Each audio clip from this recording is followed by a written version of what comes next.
नीति शास्त्र कह रही है यश पुत्रा बसी भूता भार्या छंदानुगामिनी विविचेयसि संतुष्टः तस्वर्गे वही।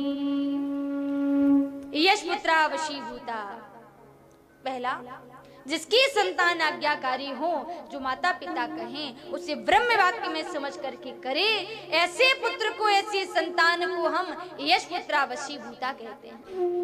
दूसरा भार्या छंदानुगामिनी, जिसकी पत्नी पति के अनुकूल आचरण करने वाली हो, ऐसी स्त्री को, ऐसी पत्नी को भार्या छंदानुगामिनी कहते हैं।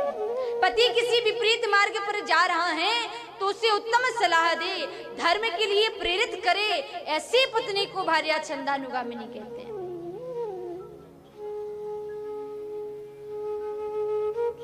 यदि पति एक माह का 30,000 रुपए कमाता है और यदि वह 40,000 ला करके पत्नी के हाथ में रखे और पत्नी यह पूछना शुरू कर दे कि ये 10 कहां से लाए हो, ये नीति का है या ये अनीति का है, तो सच कह रही हूं, वह घर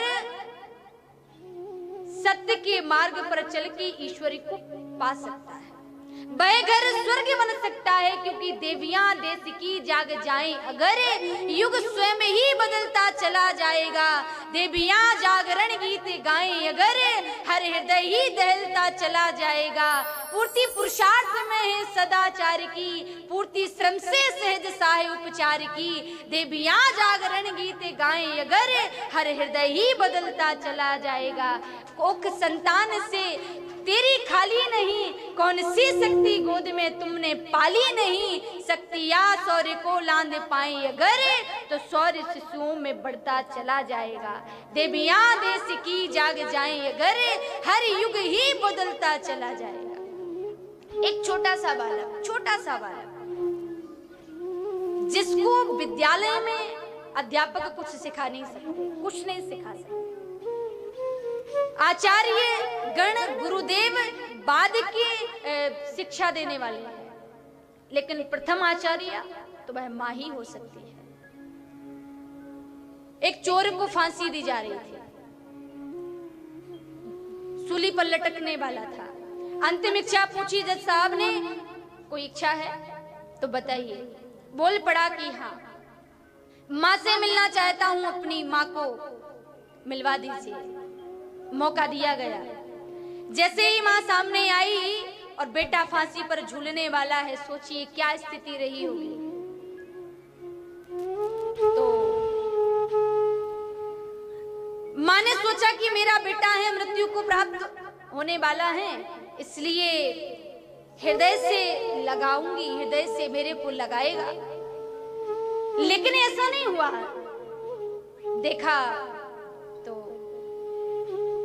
मां आगे बढ़ी और जैसे ही हृदय में आलिंगन करने की सोची कि बेटे ने एक चांटा दिया खींच करके कि सब तो अचंभित रह गए। अरे हो, ये तुमने क्या कर दिया? बेटे ने कहा, मां आज मैं यदि चोर बन करके और फिर फांसी पर लटक रहा हूं, तो इसमें इस अपराध में सबसे ज्यादा यदि श्रेय था वो आपका था। बचपन में मैंने जो विद्यालयों में एक एक पेंसिल और रबड़ चुराई थी, यदि उस समय ही तुमने मुझे यह चांटा मार दिया होता तो आज इतना बड़ा अपराध कर फांसी पर नहीं लटक रहा होता। तो माँ वह आचार्य होती है जो बालक को सब दे देती है, सब बनाती है। इसलिए माताओं के नाम के आगे धर्म शब्द जुड़ा है।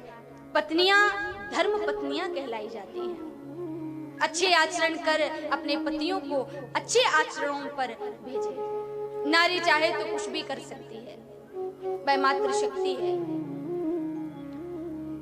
हमारे मध्य में भी हमारी बड़ी दीदी प्रीति बंसल जी का आगमन हुआ है कथा में। तो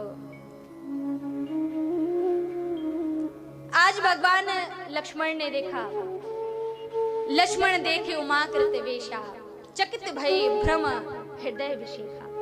भगवान राम को देखा, बोल पड़े लखन, अरे स्वामी मैं क्या देख रहा हूं, देखिए ना। कहीं न सकते कहूं अति गंभीरा,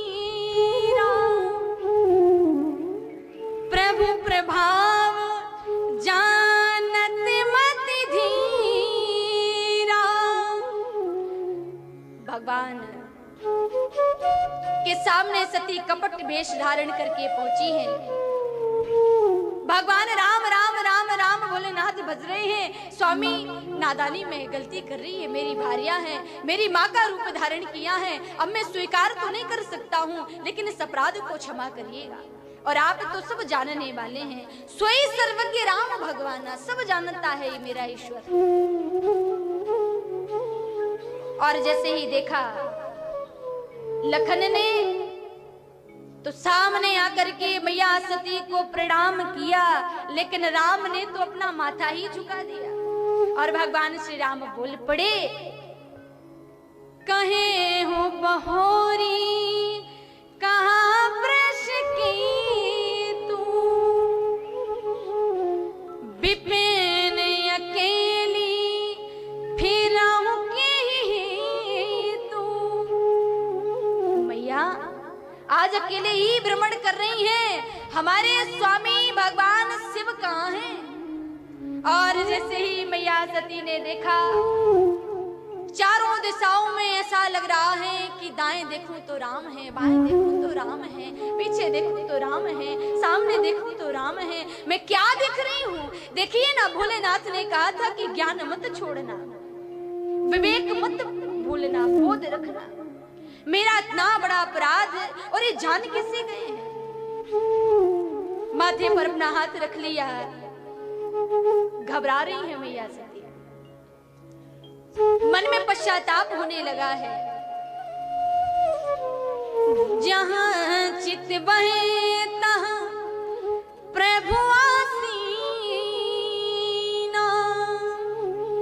आज मां राघवेंद्र सामने हैं, मध्य मैया किशोरी हैं और भगवान लखन पीछे पीछे चल रहे हैं। सामने से दर्शन हो रहा है, मेरे राम आ रहे हैं।